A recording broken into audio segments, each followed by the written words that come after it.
Hello everybody, Crazy Girl slash Quiet Kitties here, always have an identity crisis. Today I'm talking about what Precure is, short name for Precure.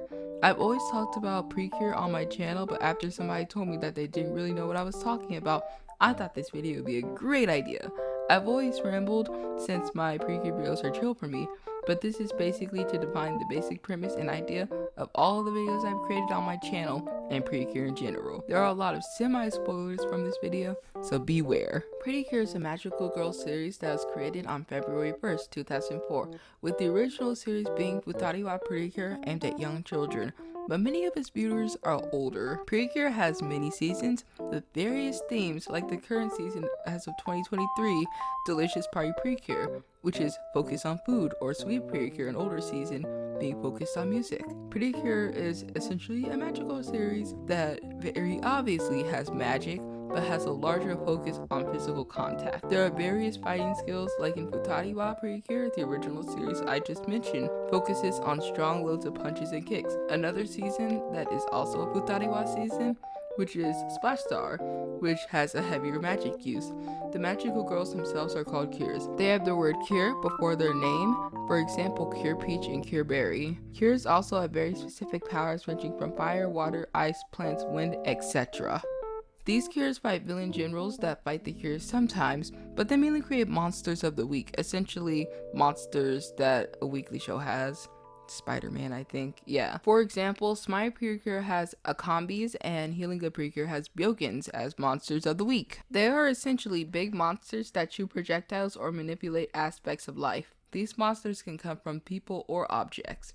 Cures use their final attacks or finishers, reuse clips essentially, with magic to defeat the villains. There's only one exception so far for the whole reuse clip thing. That's for one season, and it's all at the beginning half. Over time, Precure gain more attacks ranging from single person attacks to team attacks. They can also use objects for these attacks. They can range from instruments to cooking tools, anything essentially. These weapons are also merch. There are also minor attacks or small attacks that aren't finishers, but can deal some minor damage or minor power upgrades like speed. Precures also have form changes that can deal more damage sometimes. These changes can appear in specials, movies, or the default Precure shows. Some Precures can get many form changes, or may be an important theme in their specific series. Along with those attacks, there are one-time special attacks that can be used for like the end of the show or whatever. In more detail about the appearances of the Cures themselves, now that we have the basic concept of Precure explained, these Cures are mainly picked up from the first few episodes, especially the main character clearly because they have to start the show. They are the leader, the main character, and they are most likely pink. These Cures tend to have similar outfits with similar minor accessories.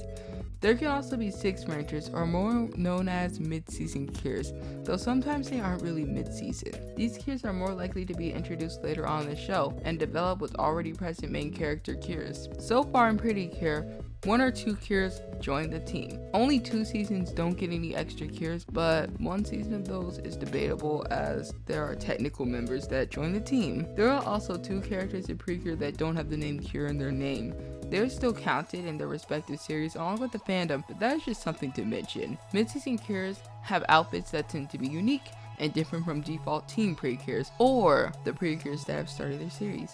These characters can also have varying power levels and can be very strong in comparison to their default members. They get special attacks and unique weapons that don't match the similarity of their other team members' weapons sometimes. Precure also has transformation objects that can match each other but can be different with mid-season Cures sometimes. And these can also be merch toys. Similar to other Magical Girls series, Precure also has mascot characters that are the main catalyst of most of the starting events of the show. So they come from a different planet or universe or anything of that sort of thing. And they can have high to low pitched voices. The high ones are really comparable to Mariah Carey, but sound horrible and make your ears bleed. They can range from stuffed animal equivalents to human sorts. Series can have multiple fairies, 1 for each person or a few for the team, a combination of that, or fairies specific to that series. There can also be 1 fairy. Sometimes these fairies are overpowered, but mostly they are thrown away, in my opinion. Some can have large significance to the story and are well developed. They can be transformation objects or give them to cures, along with weapons. They can also turn human sometimes and can become cures themselves.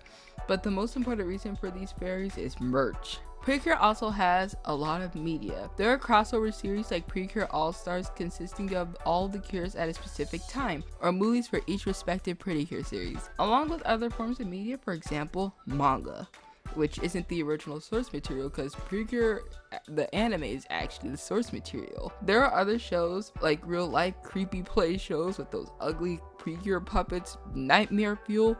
I don't like it. But there is also the existence of Glitter Force, an Americanized version of Smile and Doki Doki Precure. I was actually introduced to Precure with Glitter Force, leading me to find Precure years later. These series basically adapt their shows into English and remove most of the Japanese references in the show.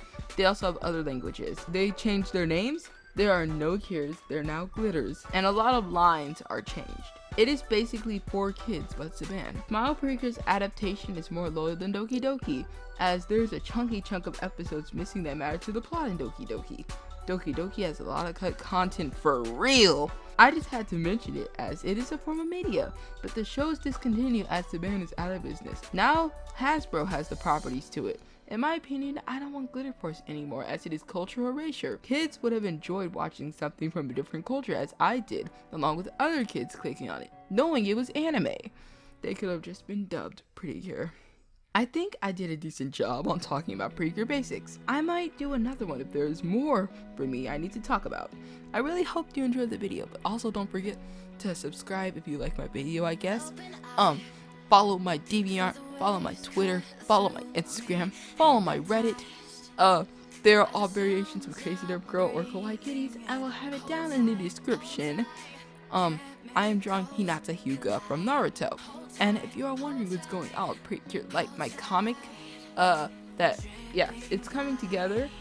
And I'm working hard on it. It's still a work in progress. I haven't had a lot of time to do so many panels. So, hopefully I can do something with it next year.